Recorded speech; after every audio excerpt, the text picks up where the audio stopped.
প্রণাম বিব্যক্তিত্ব থেকে। আজকেও সেই ঠাকুরের কথা। ঠাকুর বলছেন, যদি গঙ্গা স্নানে পুণ্য অর্জন করতে হয় তাহলে কি একেবারে গোমুখ থেকে গঙ্গাসাগর পর্যন্ত স্পর্শ করতে হবে? গঙ্গার যে কোনো স্থানে বিশ্বাস ও শ্রদ্ধা সহকারে স্পর্শ করলেই অবশ্যই তার পূর্ণ ফলপ্রাপ্তি হবে। ভগবানকে যে যেমন বোঝে তাতেই সে ধন্য। পরিপূর্ণ বুঝে ওঠা তো আর হবে না, তবে আমি যা বুঝেছি তাই একমাত্র ঠিক এমন বুদ্ধি করতে নেই। এটা অভিমান থেকে আসে।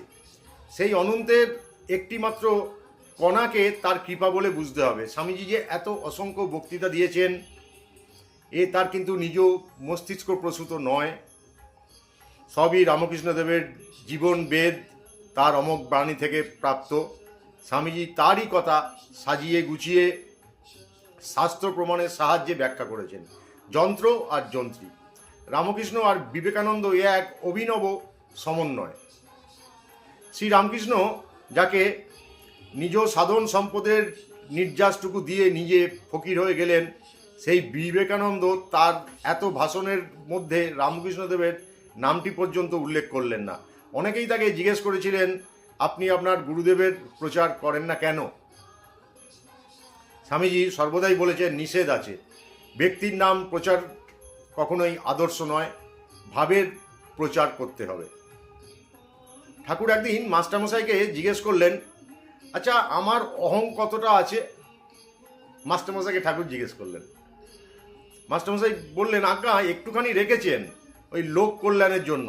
শুনে ঠাকুর বলেছেন, না না, আমি রাখিনি, ওটা মা রেখে দিয়েছেন, মা রেখেছেন। ঠাকুর সর্বদাই এই ভাব, তিনি যন্ত্রী আমি যন্ত্র, যন্ত্র থেকে সামান্যতম আমিটুকু চলে গেলেই তবে তা নিখুঁত সুরে বাজবে, এমন নিঃশেষে অহংটুকু চলে যাওয়া এক অবতারের চরিত্রেই সম্ভব। সাধনার দ্বারা, তপস্যার দ্বারা শ্রী রামকৃষ্ণদেবের অনুধান যদি করতে পারি তবেই সাধন কঞ্চিত সার্থক হবে।